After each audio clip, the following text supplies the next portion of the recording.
राधे राधे दोस्तों। हमारी आज की कहानी है राजा और बुद्धिमान वृद्ध की कहानी।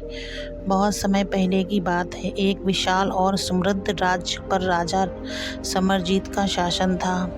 राजा समरजीत बहादुर, चतुर और कुशल शासक थे, लेकिन उनकी सबसे बड़ी कमजोरी थी कि वे अपनी ताकत और धन का अत्यधिक गर्व करते थे। वे मानते थे कि उनकी बुद्धिमानी और शक्ति के आगे कोई नहीं टिक सकता। यही कारण था कि वे कभी किसी की सलाह पर ध्यान नहीं देते थे, चाहे वह कितनी ही महत्वपूर्ण क्यों न हो। राजा समरजीत का राज्य हर तरह से संपन्न था, लेकिन एक दिन राज्य में एक अजीब घटना घटी। राजमहल के दरबार में एक वृद्ध व्यक्ति आया, जिसने राजा से मिलकर कुछ कहने की इच्छा जाहिर की। राजा ने उस वृद्ध को दरबार में बुलाया और उससे पूछा, तुम कौन हो और क्या चाहते हो? वृद्ध ने राजा की ओर देखा और विनम्र स्वर में कहा, महाराज, मैं एक साधारण व्यक्ति हूँ, लेकिन मुझे आपके राज्य के भविष्य से जुड़ी एक महत्वपूर्ण जानकारी है।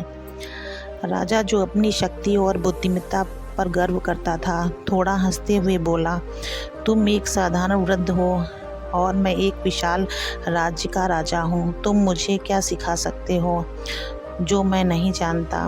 वृद्ध ने शांत स्वर में कहा, महाराज, जो मैं कहने जा रहा हूँ वह आपके राज्य और आपके लिए बहुत महत्वपूर्ण है। आपके राज्य पर 3 महीने के भीतर एक बड़ी आपदा आने वाली है। यदि आपने सही कदम नहीं उठाए तो आपका राज्य बर्बाद हो जाएगा। राजा ने इस बात को मजाक में ले लिया और हंसते हुए कहा, तुम एक साधारण वृद्ध हो और मैं इस राज्य का महान राजा हूँ। मेरे पास सेना है, धन है और मेरे पास कोई आपदा नहीं आ सकती। जाओ और अपना काम करो। वृद्ध ने राजा की हंसी को अनसुना करते हुए गंभीरता से कहा, महाराज, मैं यहाँ केवल सचेत करने आया हूँ। आप चाहे माने या ना माने, यह आप पर निर्भर है, लेकिन याद रखें, 3 महीने के भीतर आपके राज्य पर बड़ा संकट आएगा। यदि आप चाहें तो आपदा से बचने के लिए उपाय किए जा सकते हैं। राजा समरजीत ने उस वृद्ध की बातों को पूरी तरह से नकारते हुए उसे दरबार से बाहर निकालने का आदेश दिया। राजा ने इसे सिर्फ एक ढोंग समझा और वृद्ध की चेतावनी को नज़रअंदाज कर दिया। दरबार में मौजूद मंत्री भी राजा के साथ हंसते रहे और वृद्ध की बातें किसी ने गंभीरता से नहीं ली। समय बीतता गया और 3 महीने का समय धीरे धीरे नज़दीक आने लगा। हालांकि राजा समरजीत ने वृद्ध की बातों को पूरी तरह से भुला दिया था, लेकिन ठीक 3 महीने बाद राज्य में एक भयानक घटना घटित हुई। राज्य के आसपास के पहाड़ों से अचानक भारी मात्रा में पानी आने लगा। बाढ़ ने पूरे राज्य को अपनी चपेट में ले लिया। गांव बह गए, फसलें नष्ट हो गईं और लोगों का जीवन अस्त व्यस्त हो गया। राजा समरजीत इस आपदा से स्तब्ध हो गया और उन्होंने कभी नहीं सोचा था कि इस तरह की आपदा उनके राज्य पर आ सकती है। अब उन्हें वृद्ध की चेतावनी याद आई।